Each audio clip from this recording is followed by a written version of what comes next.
This is Safariland, and I'm Dana Brown. Lake Kariba in Africa is home of a world-famous tiger feast. Well, he brought the jungle, so to speak, into your living room. So that's pretty much the way that the commercials would go, whether it was elephants running down the road, tigers snarling. And through years of jungle experience, I have developed a sixth sense for impending danger. His reputation would precede him. As I said, he was a boastful kind of a guy, but very polite. You were struck by his dress, you know, because he had these bright sport coats on and ties and pants, and he had a presence without saying anything. And he had an interesting dialect, you know, that he talked about, and that came across on his narration of his commercials. But he was like that in person too. While enjoying cup after cup of Dana Brown Safari coffee, I play with some jackal pups. I found them wandering into the jungle, and they're everyone's pets. They're growing fat on milk while I enjoy Dana Brown Safari coffee. What he was, in my opinion, was a down-to-earth, wonderful human being. And he was just genuinely a nice man. I think he was more quiet than he seemed to be in the commercials, you know. He seemed to be more bold in the commercials, but I don't think that was really his personality. We usually stop under a shade tree for lunch during the heat of the day. Lunch consists of sandwiches, some fruit, and plenty of hot coffee. A few minutes rest and a cup of safari coffee, and you feel like a new man. A one-of-a-kind guy who led life the way he wanted to, who was quietly extremely philanthropic. Dana Brown lived a life of adventure. His memorable TV commercials and TV specials graced the St. Louis airwaves in the 60s, 70s, and 80s. He traveled to the remotest spots on Earth for 4 decades. Most people know Dana Brown as a CEO, hunter, and adventurer. But there's more to the Dana Brown story that has not been told. He has donated millions in dollars to St. Louis groups that help children and animals. Dana's true and lasting legacy may be his unbounded generosity. I am Dana Brown. Come with me for a night in the jungle.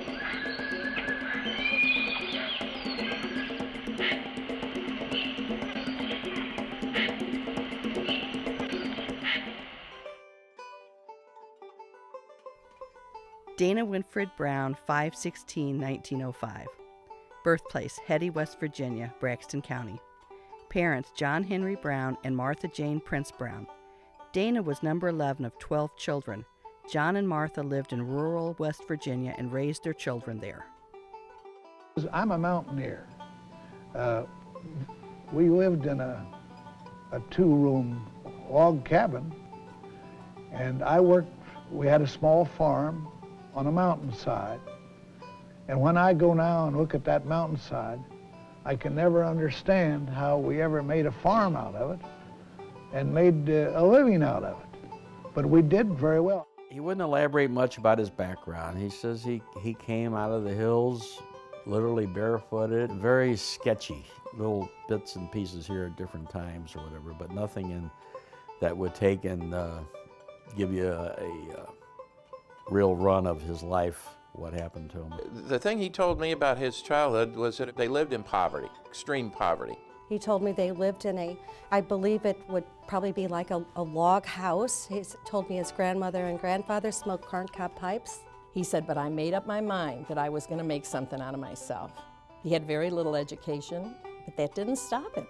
I left when I was 14 years old and went to work in the lumber camps when I was 14. I spent 2 years in the lumber camps working as a lumberjack. Then what did you do? How did you get into the Then I went out west and worked on ranches, worked on construction gangs.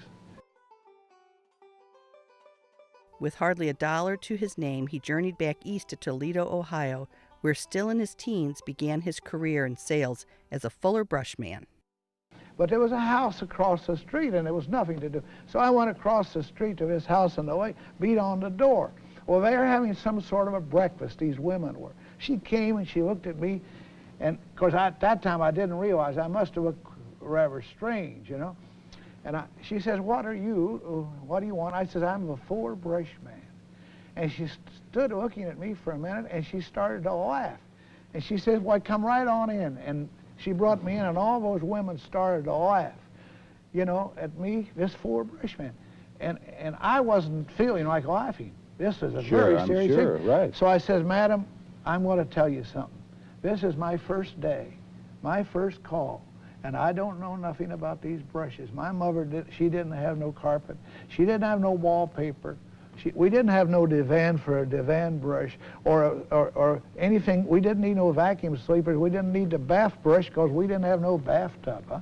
Now, but I'll tell you what, I'd appreciate it very much if you lovely people here will tell me something about these brushes so I can talk to other people about the brushes. I don't know anything about them. So you know, people are really wonderful at heart. So one lady picked up a brush and started to explain that. The other says, do you really have one of those? Is it really that good? Oh, yes, it's that good. They started, you know, talking to each other, and I didn't know how to write the order. So I said to the lady, I don't know how to write the order. I got a 25% deposit, which was my commission. So this lady wrote the order, and the other ladies gave her the order. I got a $24 order out of that house, which was $6 in that one house, and I had never made on the ranch. And you were on your way. Apparently he sold a lot of brushes because he was made branch manager in 6 months. He was about 17, 18 years old, and he had told me that story about how he would run up and down the street till he was out of breath, and then run up and knock on the door, and when a lady would answer, housewife, he would say, here's your free brush, I'm Dana Brown, and I'm your Fuller Brush man in the area. If I can ever help you, let me know. And he was all out of breath, and the protocol would unfailingly be that the housewife would invite him in, give him some tea to cool him down. Young man, you're going to have a heart attack or a heat stroke, and or whatever, or freeze to death if it was the winter. And Dana would sell him the whole line. And he said, that's how I did it. One of the fellows who worked with Dana told his father about Dana being able to sell more than any of the others, and as luck would have it, the co-worker's father was sales manager for the Wilson Spice Company. He went to work for him and in 2 years was running the business. In the fall of 1944, he came to St. Louis from Topeka, Kansas, to take charge of the coffee department of General Grocer Company, of which the Manhattan brand became a major part. Those are the cherries. And inside that cherry, there's 2 green beans. And that's what the coffee is. And then that's what we buy is the green beans. He told me he went to work for a coffee company. And not in an egotistical way, but I remember in that story, at that point, he paused and he said, and 5 years later, I owned the company. This is Africa. In the Belgian Congo are hundreds of small coffee farms. After picking, the coffee is shelled and dried in the sun. A single bag of coffee will weigh 160 pounds. Notice how easily it is carried by the natives. After drying, the coffee is cleaned, rebagged, and travels hundreds of miles down African rivers to the seaport, where it is shipped to the Manhattan coffee plant in St. Louis. In the late 1950s, Dana, an executive at Manhattan Coffee, found himself at odds with Kane Coffee Company. Kane had bought out Manhattan, and the new owners didn't want to reimburse Dana for his safaris. The disagreement landed Dana in trouble with the IRS and started a court battle. They just never understood how my African safaris could help sell coffee. I tried to tell them that it was my safari pictures and stories that were selling the coffee, but they wouldn't listen. It was the romance and adventure that did it. He would tie in, I'm sure, his trips to lock in supply agreements with growers in Africa with his safari adventures. So he tied that in that way, which was, you know, a stroke of genius from an entrepreneurial standpoint. But there was a purpose behind his travel to Africa. because that's where he sourced his coffee beans. The court ruled against Dana. In frustration, he left Cane Coffee and started his own company, Dana Brown Private Brands, in 1966. Dana later appealed the ruling and won. This is Safari Land, and I'm Dana Brown. Fishing Rhodesia's lakes and rivers is a joyous experience. I'm fishing Lake Kariba, hundreds of square miles of pure, crystal clear waters. The speed, power, and ferocity of a tigerfish surpasses understanding. A 6-pound tiger will wreck your 25-pound tackle. His razor-sharp teeth and granite-hard mouth will break your steel hook and bite off your hand with the greatest of ease. 5 out of 6 of the fish you hook will get away, but the ones you net will be worth the trip to Africa. My impressions of Dana was he was a flamboyant marketer, but he was a consummate entrepreneur. And you know, the way he would market his coffee was to tie in this safari adventure. And he would try to make you think that when you open that can of coffee, you're opening Adventureland. And there was personality and something behind it. So from that standpoint, he was a pretty shrewd marketer in terms of really trying to create some imagery with his product. He would come out into the stores and check the coffee himself, not just and he had salesmen and everything else to do it, but he would check it himself. And then try to get, can you give me another row here? You know, so he was always selling. And it wasn't long before you'd be having a conversation with him. He would tell you how much he knew about the coffee business and how you should be working, you know, more closely with he and his brand. Dana would make sales calls personally. He developed a rapport with me very smoothly. He just a little bit at a time, and he would occasionally drop a little note here or there, or a little comment, but he got done what he wanted to get done. When we finally negotiated the deal, I says, "Do you want a contract on this or anything, Dana?" Or he says, "I don't need a contract." He says, "Here," and he reached up and he grabbed a napkin out of the napkin holder and he put on there and he says, "Contract, Dana Brown." And he says, "Here's my contract." He said, "We got a contract now." He didn't have a big staff. I think it was pretty much himself. So he made all of his sales calls. He would visit our stores frequently and inspect and critique our coffee departments. Would always think that we weren't treating him fairly, that his coffee wasn't positioned correctly, and he always wanted more. He was meeting with one of our buyers, and as I told you before, he was never happy with how he was being treated.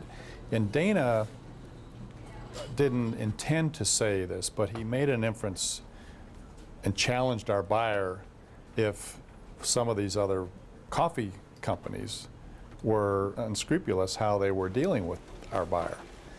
And he came to me and he said, "You know, Dana just kind of accused me maybe of not being straightforward in our dealings." And the story got back to Dana, and he realized he'd made a big mistake.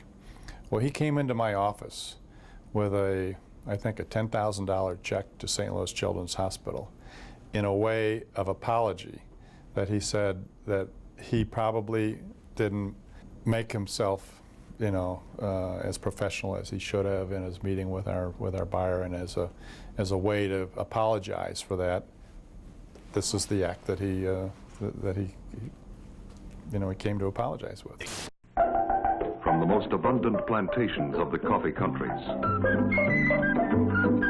from the choicest of the coffee trees there, a whole new blend of the world's finest coffees, the new Sanka coffee.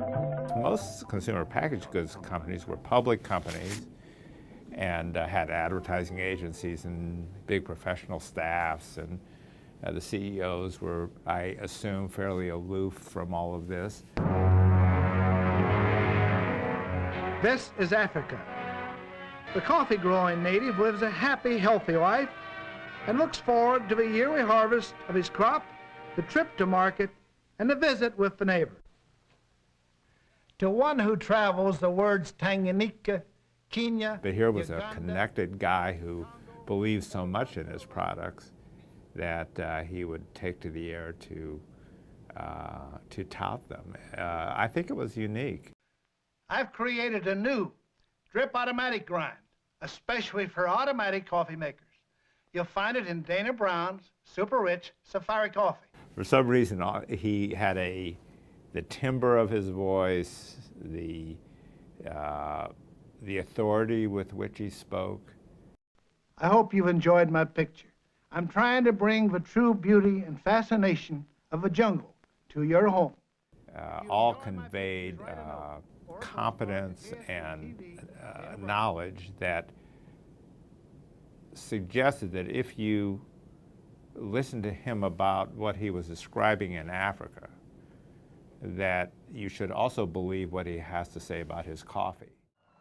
The pure, fresh waters are home to a fish named bream, perhaps the finest eating fish in the world. You pull out a single main bone and eat the tasty snow-white flesh like bread.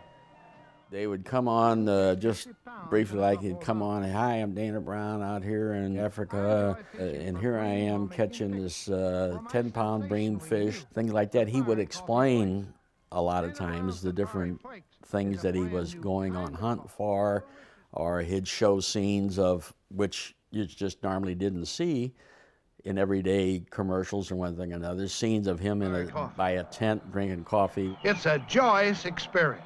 Our food is always delicious. Oh, it's always about his coffee beans and finding them and how robust and they were full flavored, and then he'd always be there with some animal around him. Well, they started out with videos of out in the wild, of animals out in the wild, and it would be something spectacular. Either the photography or the animal was something spectacular, and then it would end up with Dana Brown talking about his experience on his hunt and how his travels brought him to find the finest coffee, and it would then turn it into a commercial. The African hippo is a big animal. He can weigh more than 4,000 pounds. You will find them in most African lakes and rivers. It is seldom that you see them grazing in open country. This is a female and baby. She is nervous and bad-tempered, ready to charge at any moment. The hippo is very quick and powerful and can be very dangerous, especially when their babies are nearby. They sometimes upset canoes and attack the riders. Every trip, he went to Ozzie Bristow's, and it was an outside zoo. Ozzie had all kinds of animals there, and a lot of them were just wandering around, which really was amazing. He had one big crocodile in a pit that was as big as a car. I mean, it was huge, and you had to stay away from that area. But he had lions, and Dana a lot of times would use those animals in his commercials because they were partially tame. I think sometimes he wanted people to think they were right out of the old raw country over there, but they really weren't. This is Safari Land, and I am Dana Brown. The many different tribes of Africa naturally have different eating habits. This particular tribe is threshing and grinding grain. The woman threshed the grain by pounding it with long sticks. But what I do remember probably most vividly was, hi, this is Safari Land, and I'm Dana Brown. That was his trademark statement. And you'd hear that, and boy, it would just spin me around in a room to try to find where that was coming from, either off the radio, on KMOX at that time, or on television. He is as fast and as quick as a polo pony. His charge is like a tank with wings. We just wanted pictures of a baby, but no one explained that to the rhino.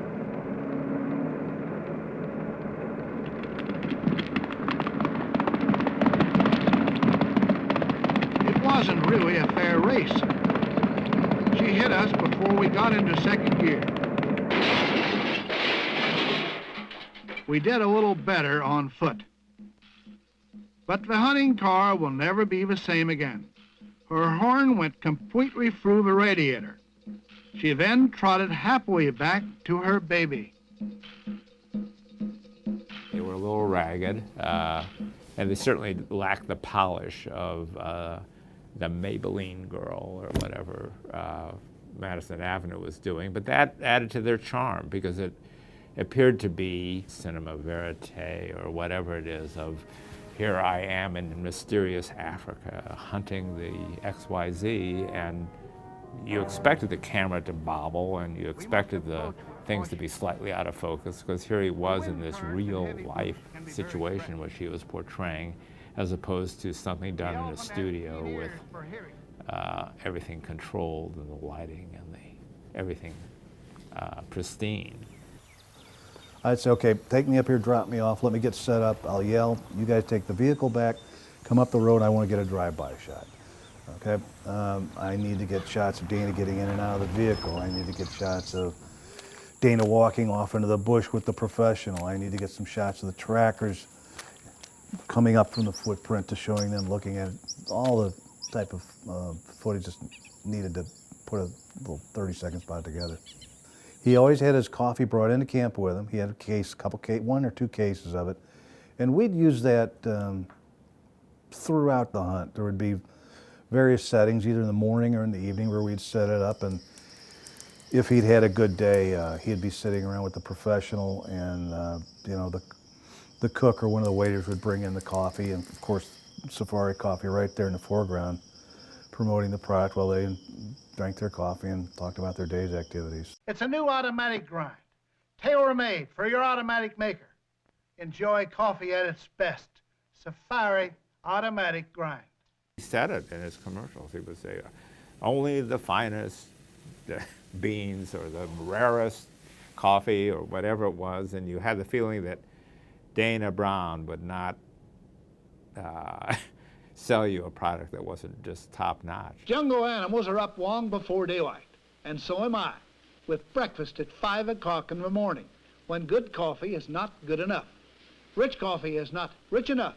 The answer, super rich Safari coffee in every Tiger can. Super rich Tiger coffee in every Safari can. First of all, he's in his camouflage outfit. Then he's telling you how good Safari coffee is. He's telling you that you don't need as much Safari coffee and you keep it in the refrigerator. And I went out and bought Safari coffee because Dana Brown told me it was good and it was better and cheaper. I explained to my cook that when he makes my drip grind coffee, he must use less because it's richer. Fresh buffalo liver is wonderful when grilled over hot coals, especially with Dana Brown Safari coffee. It was a good selling product, and the coffee was good. It wasn't something just put together. I mean, he kept quality control. He was really selling pure coffee and coffee made in your home, as opposed to the Starbucks retail strategy, which of course now does include some products on the supermarket shelf. I don't have to pretend to be an effete intellectual snob to go to Starbucks, but there was never the slightest pretension about Dana Brown stuff. It took him a long time to get into a decaf. In fact, we introduced a private label decaf that was not his, and he was very upset about that. It's brand new. Dana Brown Safari Light, more than 50% caffeine free. I discovered the young kudu and the baby lions while making pictures for my sensationally new Dana Brown Safari Coffee Flakes. On my safaris, I'm often hundreds and sometimes thousands of miles from a nearest food store, so I live off the land. I bring along essential items, salt, pepper, powdered milk, coffee, and tea. My camp crew enjoy the best of coffee and tea in Safari Coffee and Safari Tea. Safari Light was very good. I learned how to drink it when I was in my 40s. I did not drink coffee before that, and he told me that I needed to learn how because he was giving it to me free. So I thought, okay, that'll be fine. Another friend decided that we should try it and we should put Tia Maria in it. That's how I learned how to drink coffee. I don't know what that is. What is that? It's an after-dinner liqueur, and it's coffee-based, and it makes you like coffee. He advertised very heavily on TV early on when he was establishing the brand. And it was unique. And he had a unique delivery, you know, talking about his catching the tiger fish and shooting a lion right before it was about ready to pounce on him, and the big snakes. So there was a lot of adventure and romance that he tied to his brand. This is Safariland, and I am Dana Brown. While traveling through the African jungles in the country of Angola, I came on this nomadic tribe. They have no permanent home and live completely off the land. They had never seen a picture of themselves and did not recognize themselves in a picture. However, they all recognized the picture of their donkey and thought it very funny. They were Apparently he had a speech defect, and he couldn't pronounce his R's or his TH's very well. And all the writers of his commercials had to find words that didn't contain any of those letters or sounds. He would read them over and then say exactly what he wanted and throw away the scripts. This is Safariland, and I am Dana Brown. A rancher friend of mine in Rhodesia has some baby bush pigs and baby baboons. He has taught the baboons to ride on the backs of the pigs. He has built a racetrack like the Kentucky Derby, where the baboons can ride and race the pigs.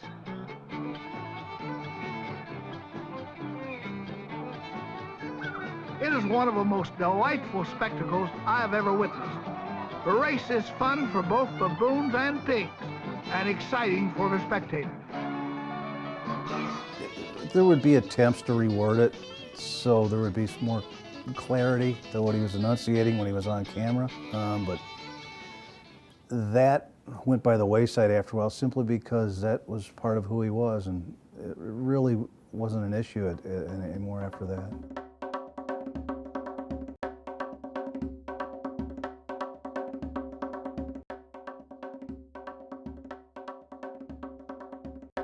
An average person should never think about a thing like this, because it costs me, because of course I take a professional photographer, often two, and I'm in the jungles from 2 months or more.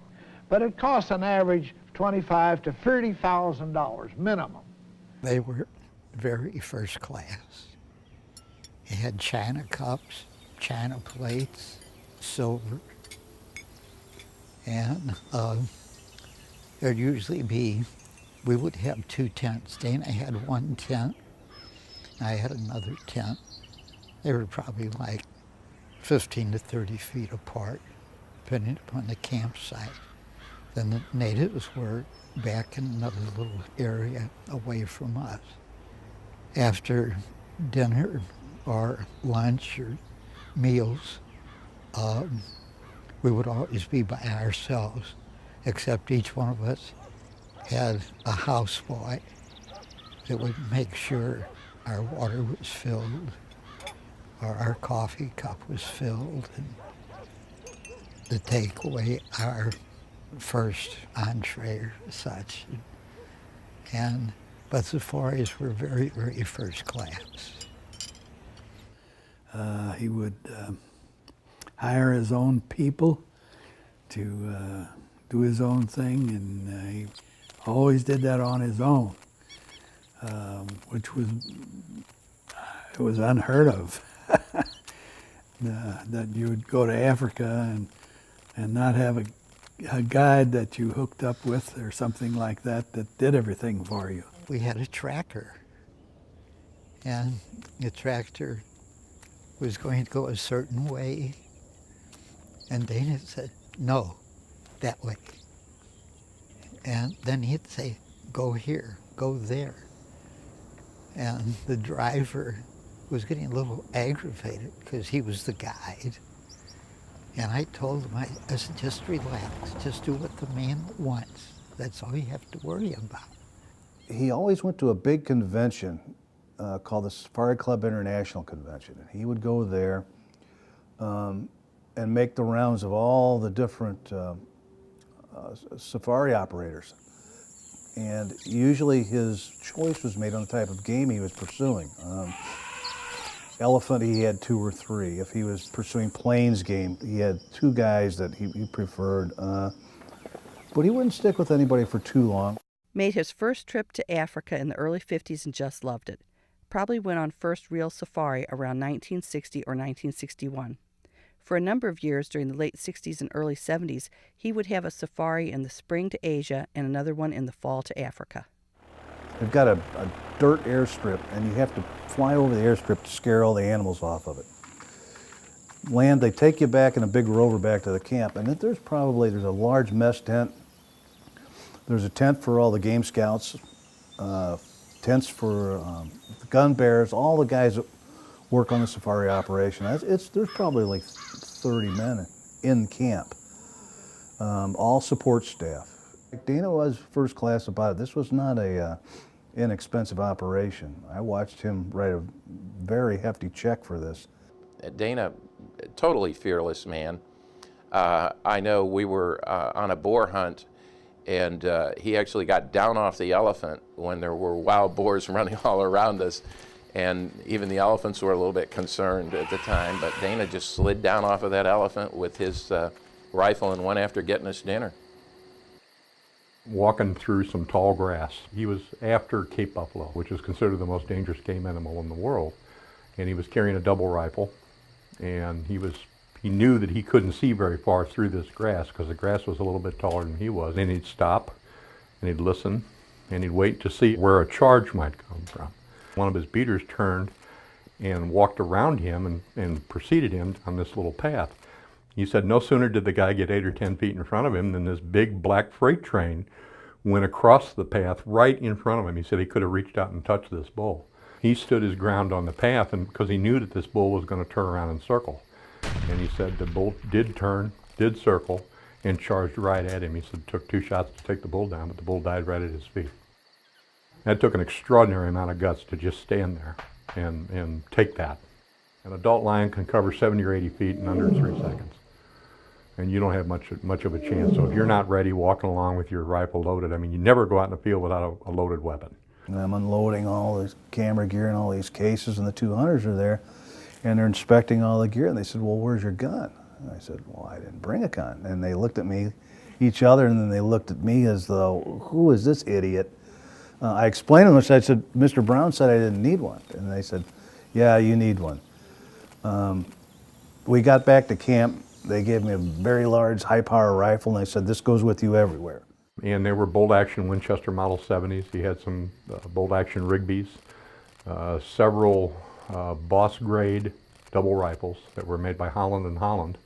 And we're talking rifles and shotguns at that time that were probably $6,000 or $7,000, maybe $8,000. That would probably cost $40,000 or $50,000 in today's market.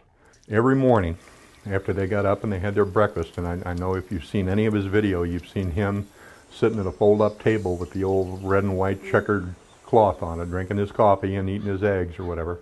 They'd walk out from that table and they'd find a rock somewhere about 70 or 80 yards away, and everybody had to hit that rock.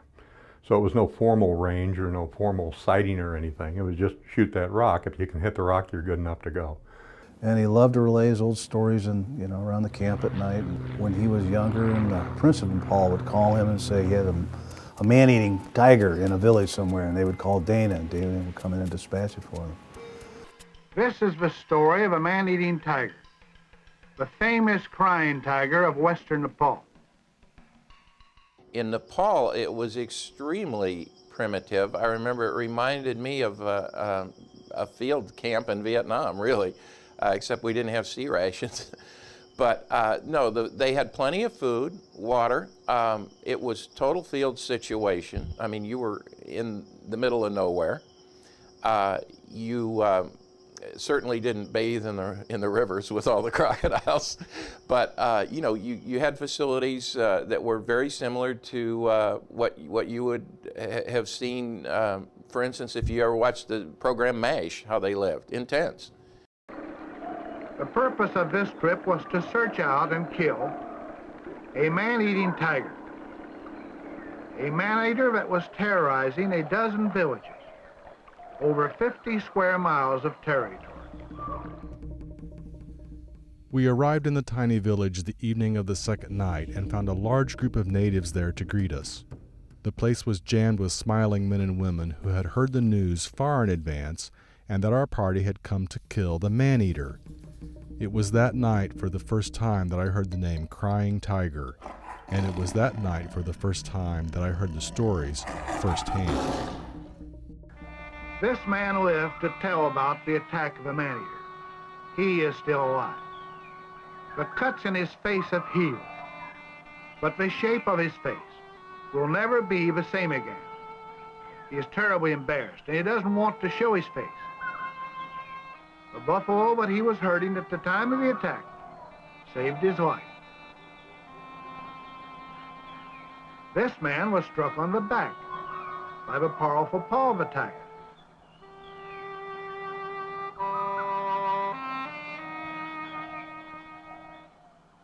The tiger's claws sunk more than a half inch into the flesh.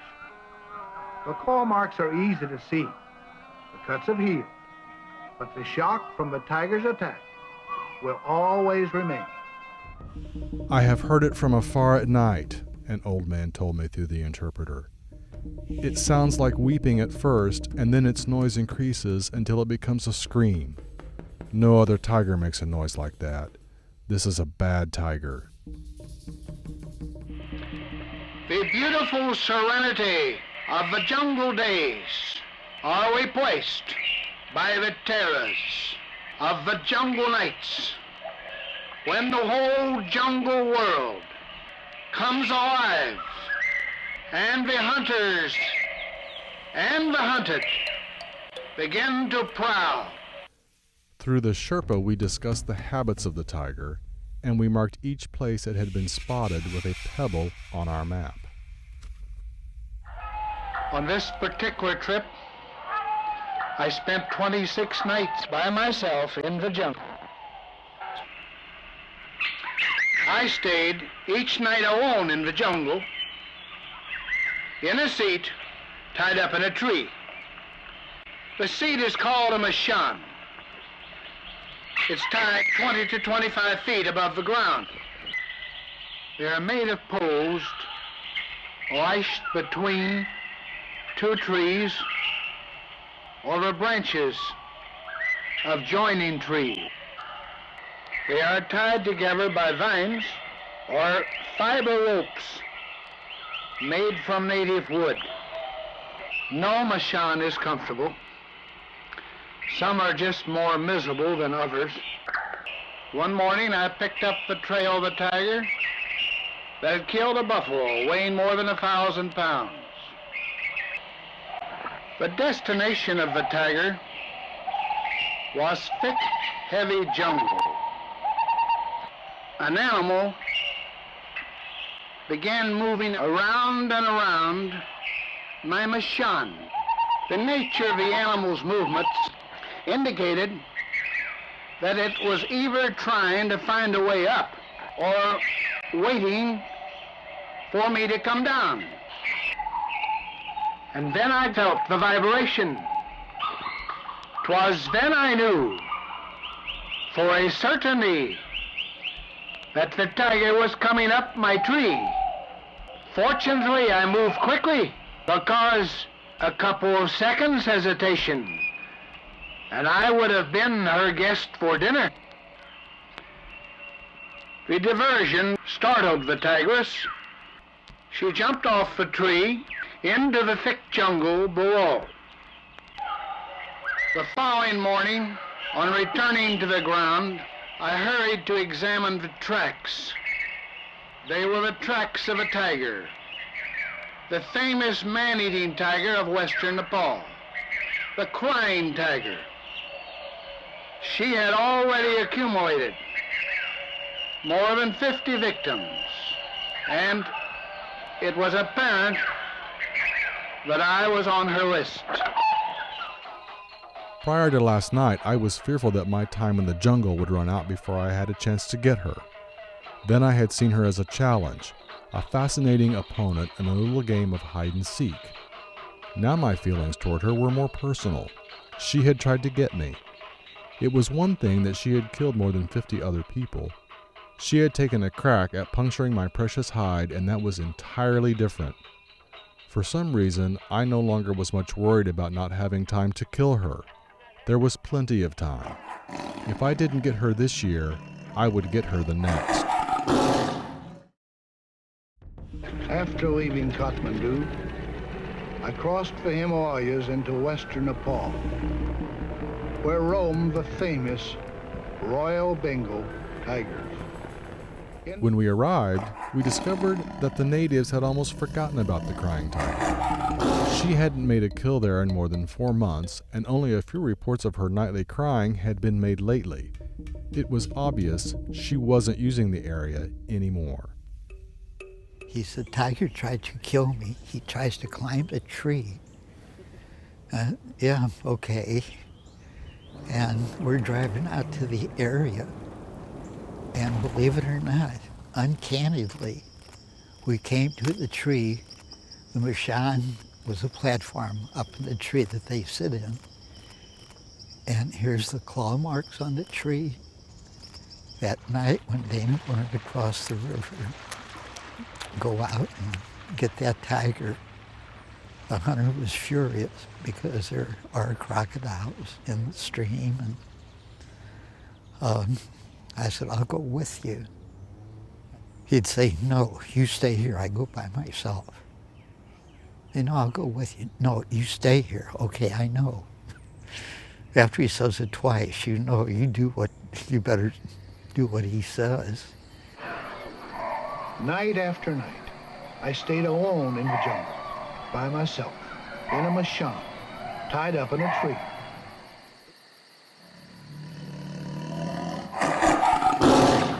Birds began shouting at her the moment she came to the river, and were diving at her on her return. With her normally keen mind clouded in anticipation of a buffalo dinner, she walked into the open for just a moment. A moment that I had dreamed of for 2 entire seasons.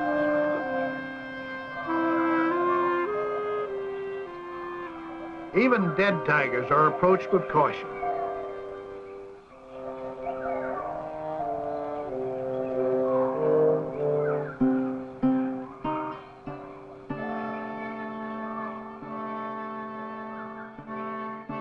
Her career began with a broken canine tooth.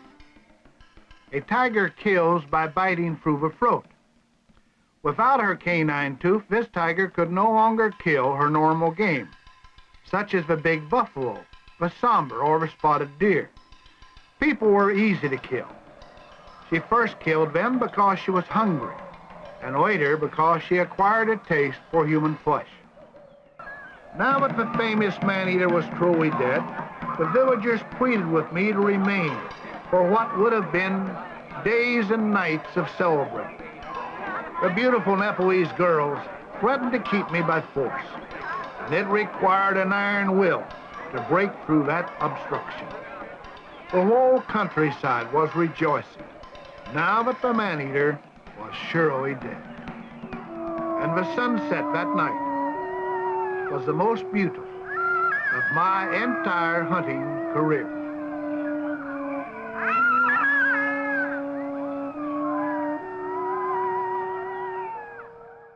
He was a great storyteller. He just loved to talk, and he liked an audience, let's face it. He enjoyed an audience, and he would tell some of the darndest tales. It was just really entertaining. It came with the Christmas card, and I'm sure everybody got one. It even gave the story of how he hunted down the tiger that was the man-eating tiger, and has a picture of it and explains about why this tiger had started hunting humans, because there was an easy kill for food rather than it couldn't attack a buffalo or anything after that, because it just couldn't handle that with that tooth missing. Also on the album, it showed he would relate to showing the women that were native to there. And on this record, it's quite something. It tells about spent 26 nights alone in 14 different jungles recording the true sounds that you hear in remarkable sequence. And then most extraordinary, the jungle sounds ever recorded And just sounds of a fight between a Royal Bengal tiger and a 1,000-pound buffalo, and it just, the sounds of the jungle. Dana didn't just travel through Africa, he tried to influence the politics there. Dana was especially troubled about the fight for control of Rhodesia. Dana was personal friends with Prime Minister Ian Smith. Smith refused to relinquish control of Rhodesia to the indigenous people, as Britain commanded him to do. So the UN and the world imposed sanctions against the country. He's a beautiful man, he's a brilliant man. He's the George Washington of Rhodesia and the most brilliant man in Africa. The beautiful African country of Rhodesia has perhaps the finest climate in the world. Her streets and highways are lined with flowering trees, and with 12 months of sunshine and refreshing rainfall, the flowers bloom all year round. No American city can match the beauty of her modern buildings. I stroll these streets in perfect safety and security, day and night. Salisbury, Rhodesia, the most beautiful city in the world, is the safest city as well. I wonder sometimes if our people know where Africa is. Most of our politicians are lost when they walk out of a bedroom in the morning. They really don't know anything about it. It's a shame, isn't it? How can President Carter or his advisors make decisions to destroy Rhodesia without any actual first-hand knowledge of the people or the country? Meanwhile, communist-backed rebels and Smith's forces fought a bloody war in the bush country. We are looking for our enemies who fight against Rhodesia. We live in the bush. We sleep in the bush, living like homeless ones, looking for our enemies who wish to destroy Rhodesia.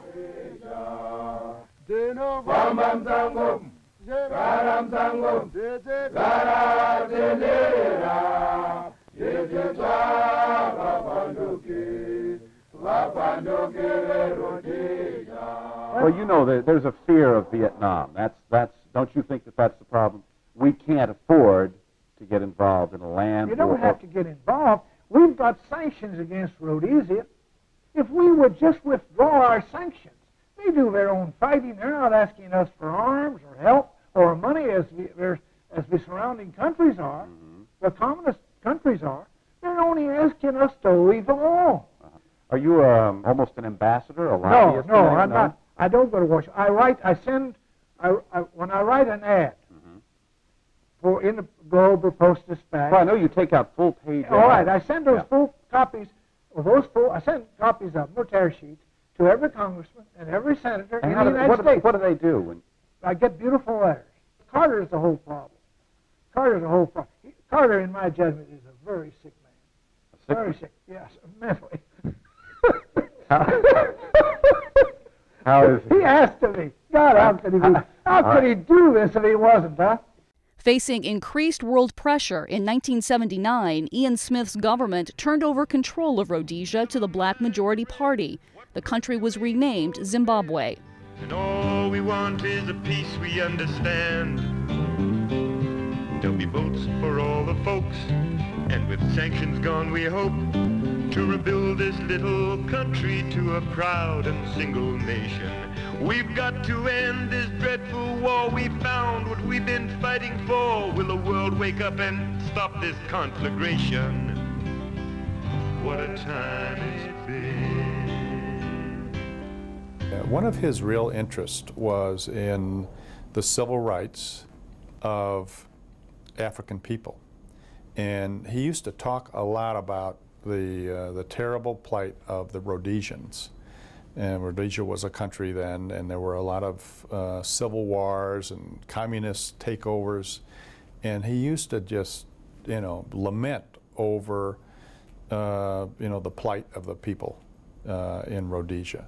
And I know that Dana, I think personally got involved in the civil rights movement in that part of Africa. I did know a bit about what he had done over there because people came personally. They came to see Dana, And I was there, and I was the recipient of listening to some quiet things that were always kept under cover. They'd come for cocktails or dinner or whatever at the one safari camp near Lake Kariba, the Grobler's safari camp. And they said, Adrienne, what he did for us, it's beyond words for us actually to express our gratitude. During the war and different times of unrest, Dana did certain things that saved our families' lives. The changing politics of Africa made it increasingly difficult for Dana to hunt there. He talked, I guess, a little bit about human rights and how it affected certain things that the government would force upon the people who wanted to go hunt there. And part of the problem that he saw was that it would cost more continually. Every time he went, it cost more to go. And this is, I think, an attempt at that time for the government to grab money anywhere they could. And if they saw these wealthy hunters from the United States coming, they think, well, we're going to exact a big toll and a game fee plus their hunting license fee. And you know, sometimes you couldn't even take your own weapons to certain parts of the country. You had to rent weapons from the government. Well, Dana, thank you so much. I got a magnificent tiger this time, you know, 10.5 foot long, and he was just tremendous, just beautiful. Well, what do you do with all these animals? I'm going to make a rug, a beautiful rug. You're going to make a rug? Yes, for my apartment. You know, I'm a bachelor, and this is a... Wait a minute, did you know that? This is a new approach. Did you hear that? You know, the etching things have gone out of style, and I'll ask the girls to come up and see my tiger skins. It's a new approach, don't you know? His apartment and his office were, you know, one on top of the other. And his apartment was elaborately decorated. Red colors on the walls, you know, trophies, African trophies all over the place. Got to go see his apartment, and it was something where his biggest collection of stuff, and there would be a little bit of everything that involved his hunting days. And I remember going there and seeing the zebra skins and elephant foot planters and the beautiful rare game trophies that he had throughout his living quarters were just breathtaking. I've never seen anything like it. It's something you'd expect to see in a James Bond film or something. The couches would have skins, lay them across them. You may have a leopard skin on this side of the couch, have a zebra skin in the middle, and an impala skin on the other side. But that was Dana. He was so proud of it. Well, you know, he was a bachelor. He was out every night for dinner. He went to a little place down at the bottom of his apartment building in the basement called the Red Brick, and he'd take a lot of his friends there. He was very outgoing, had a wonderful sense of humor, really loved the ladies. He loved the ladies, and never married himself, but he loved the ladies. As well as being a tremendous storyteller, Dana was a poet. And Dana often would recite poetry when we were out for dinner. You know, a big, gruff guy like that. He'd write poetry, come on. But yes, he did. And he'd recite it if we were all out to dinner. This here, one day, the wife and I, we had went out to dinner with him, and then afterwards, we went up back to his living quarters, and we were sitting there and talking on one thing and another, and when we got ready to go, he says, John, here, he says, you're one of my special friends. And he reached up on the wall in there and gave me this thing, and he says, and John, this is hand carved by the natives. He says, it's a little hard to believe when you look in there. He said, but I've actually experienced watching them do the carving on these tusks. So there's got a special place for me in remembrance of him. Dana, you've never married. I have never married. Are you too? Do you like the tigers? Now, come on now. You'd be an eligible Well, catch. I tell you, if you're going to be away from home, an average of 3, 4, 5 months a year away from the country, no girl's ever going to remember you that long. You come back and she's married and got babies already.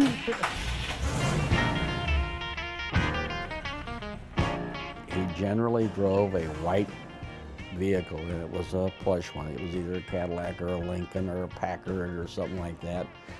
And they quite often would have animal skin upholstery in them, tiger or leopard or one thing and another.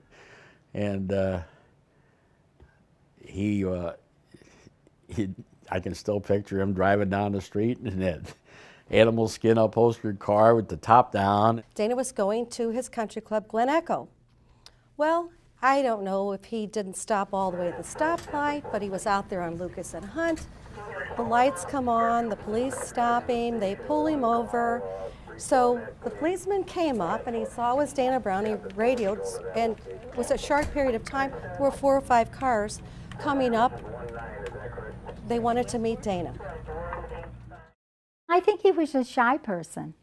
I think he seemed very bold and forward in the commercial, but I think he was a very private, shy man to some extent because he didn't really talk about himself. He was kind of a reserved person. I didn't find him flamboyant at all. I think Dana was a little shy. Now, when he got it with his friends, he was very outgoing, but it was a different side of Dana when he was not with a group of his friends. As much as he was very friendly, he was also a private person. He wasn't the kind of guy that would brag about himself or anything. Whenever he communicated with you, it was in a story way, and it was always just so interesting to talk to him, whether you were talking about canned coffee or whether you were talking about fine dining. Well, it was with the girls from the College of Nursing, Jewish Hospital College of Nursing, and they invited me to go along with them because he used to take them out regularly for a nice dinner at his country club. He was very generous and always told us to order whatever we wanted and not to worry about any cost. Wherever we went, he would pop into one of the grocery stores just to check on his stock of Safari coffee.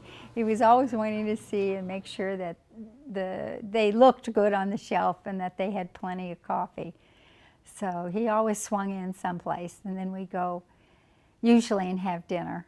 We were driving over in North St. Louis, and there was this little baby wandering the streets at dusk, and he was so concerned that he stopped his car and parked on the side of the road, told we girls to stay in the car, and he went from house to house knocking on the door till he found the parents of this baby. And I mean, it was maybe 18 months to 2 years old because the baby was still wearing a diaper, and found the parents, and there was no one else on the street. So I would call him a humanitarian. You know, he was very interested in everybody being safe. I think he did get a great deal of joy out of making us happy. It was like he wanted to make us happy, and making us happy gave him a sense of comfort and fulfillment.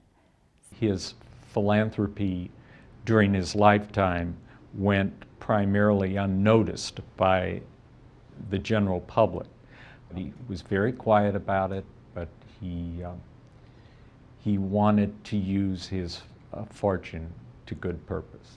In 1979,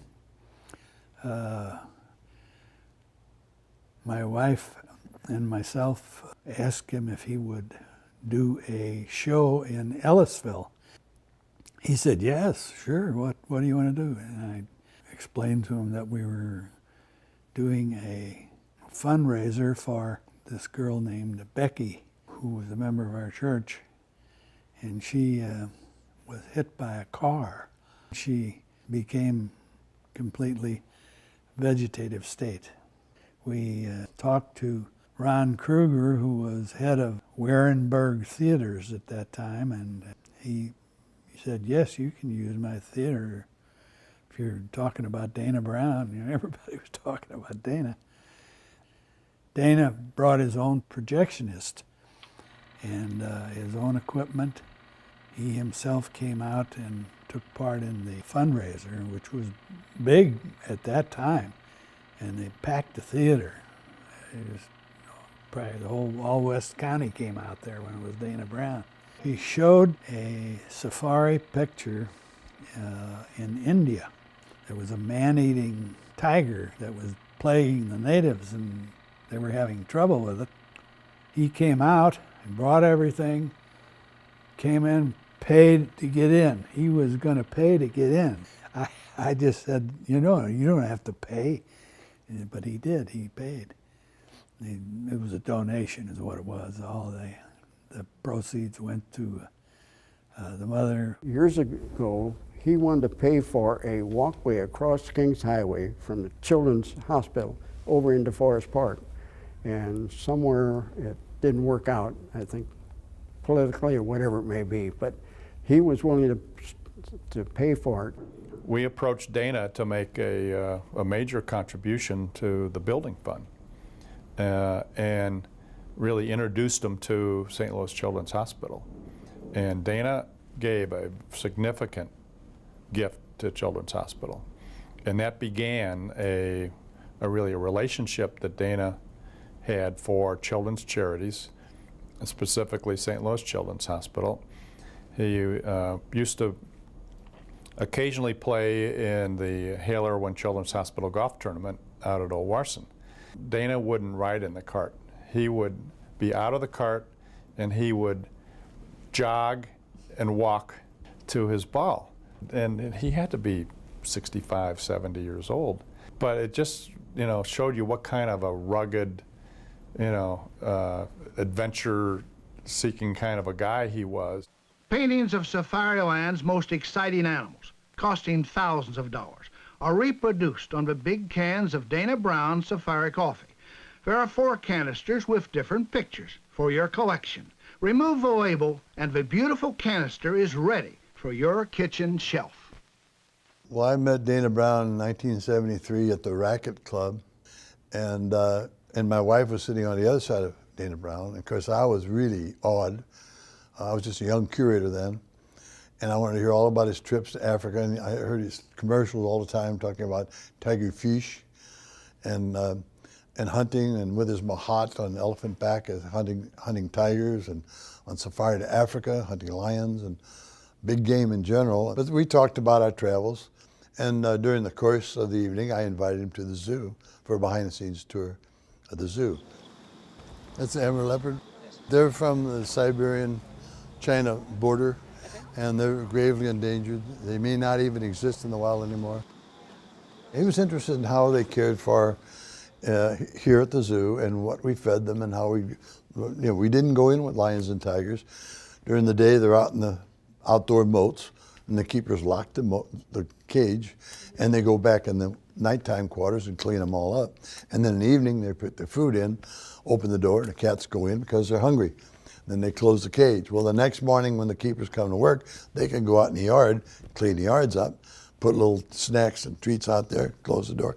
He was interested in that routine because his experience with animals had mostly been with scouts and guides and dealing with animals in the wild.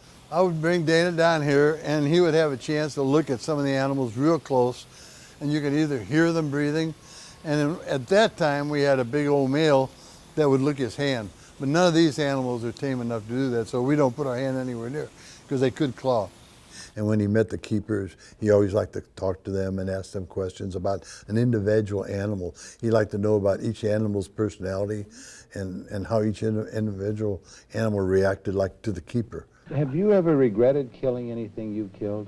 I have never killed anything that I needed to regret. I don't have any respect for people that shoot just to be shooting. I'm not a butcher, and most sportsmen feel the same way as I do. On his commercials, it was always conservation of the animals over there and interesting things about the animals. Hunting was never mentioned, and I think that's right. I think this is something that a lot of people do not approve of, and they all have their own ideas. But Dana said to me, "You have to be careful, Adrienne. People do not understand about hunting in Africa. They understand hunting here in their local area, but they just can't really seem to grasp the idea of hunting." And we gave all the meat to the villagers. Hunting and conservation go hand in hand. As long as the hunting is not endangered species and as long as it's not illegal poaching. But organized, controlled hunting is part of man's place in the world. That's the way we evolved. We were hunters and gatherers before we were anything else. So no, in the zoo world, we don't find a conflict. Dana's first trips to Africa had been picture safaris. As he grew older, he again focused on filming the people and animals of the continent. After the endangered species thing came in to be such a deal, he switched from guns to the camera and did a lot of films on the different wildlife and so forth. And he would have these parties where he would show things. The great jungles with their never-ending playgrounds are a paradise for baby animals. In these jungles, there's never ice or snow, just 12 months of sunshine, where every day is play day. He made the switch over much better than I thought he would, you know, because he had been such a big game hunter and had trophies and so forth. And but switching over had to be tough, but he handled it very well. Every year at Christmas time, you'd get a card. We looked forward to it at Christmas time because we knew it would be coming, and it was something that we treasured because he was so proud of everything that he did and accomplished. So he would call me about once a year and say, I'm going to come by, and someone would bring him, and I'd pick him up in the cart. And as he was getting up in years, he couldn't walk very much. We'd just do everything on a cart and go see the animals. And then a week or two later, he would send a check for the zoo, you know, a few $1,000s, and it was really nice. And that's how he began supporting the zoo back in those days. And in his death, why the Dana Brown Foundation has been very generous to the zoo, helping with a number of programs throughout the zoo and continue to this day. We appreciate that very much. I'm pleased you could join us today for what is a momentous occasion for the future of the St. Louis Zoo. It is our distinct pleasure to be here at the zoo today and to reiterate this commitment in front of all of you who make this such a special place to visit. We are so pleased to officially announce today that the Dana Brown Charitable Trust has elected to make a $3 million commitment to the St. Louis Zoo and its endowment. Mr. Brown was a man that was passionately interested in wildlife and enhancing the awareness of wildlife. And so that connection between what he was interested in and what our zoo is all about is a very, very strong one. I know that every leader of this institution that follows me will be just as proud to be the Dana Brown president and CEO of the St. Louis Zoo, and will be just as deserving as the folks that preceded me. I think he got caught in a snare. I think that's what the deal was, and he said he never could quite walk right after that. He said he hung upside down, I think, for like a half hour, 45 minutes, and really sustained some heavy-duty injury to his legs. Things weren't as refined as they are today with back operations and everything, and his didn't come off just right. And afterwards, he was upset by it. It would kind of carry one foot a little bit. In fact, one time when he came over for an appointment, we had 2 stories at Tumble, and I said, okay, I'll just come down, I'll meet with him in the cafeteria rather than have him come all the way up to my office. So, and he was appreciative of that. He started to deteriorate in health. It was markedly so. You could definitely see that he had it took, well, I guess it more or less took his wheels out from under him, and he couldn't understand that. On the way over to Africa one time, he had a stroke on the plane, and he was taken to London and survived the stroke, and then the problem came back about getting him back to the United States. When he started having the strokes, that was really hard on him because he couldn't communicate too well. But we all stayed around him, and we all were happy to see him, and he could smile, he could laugh, but he couldn't speak very much, but that was okay. That was okay. One thing that people don't realize about Dana, that he was a very, very religious person. I had the privilege of having him in the hospital as a patient, and there wasn't one day that I visited him in the hospital that he wasn't reading his Bible or had the Bible on the side of his bed. This is part of his life that none of us ever knew about. 1994, Dana Brown dies October 21st, age 89, buried at Marple Cemetery in Heaters, West Virginia. 1996, Dana Brown Private Brands Incorporated voluntarily dissolves in October. It was like losing a friend, because we were friends. In fact, at his wake, they were showing films, different films, when anybody in the trade could come and show their respect for him. When Dana was getting older and decided that he wanted the vast bulk of his fortune to be used for charitable purposes, he set up a private foundation charitable trust that came into effect on his death. And basically the trustees are required to distribute at least 5% of the market value of the trust as valued every year. U.S. Bank, as trustee, is also the money manager, and we invest the funds in a highly diversified portfolio of all kinds of good, solid, safe investments. As I said, the trust started out at 40 million, has been as large as 80 million, and we've given away 45, 46 million. So I think in our 15 years of existence, we've done very well as a steward of Mr. Brown's fortune. We have every intent to keep Dana Brown's name in front of St. Louis forever. Amen. Well, there's only one charity that is specifically mentioned in his trust, and we're not obligated to give to any charity, but he did mention that he very much admired St. Louis Children's Hospital. We knew he loved animals and he loved children. We always ask if Leela knows something about a particular charity that we're considering, or if Dana had a certain opinion about certain organizations or causes, to please at least let us know what those are to take into consideration. I was concerned that, you know, here's a guy that has done so much, and all of a sudden he'll be gone, and what will happen to, will if somebody carry on his mission? And they have very successfully. The International Institute, the Dana Brown Communications Center, his name is on a number of rooms in various institutions. I'm sure he, somewhere up there, he's clapping his hands and getting all excited about it.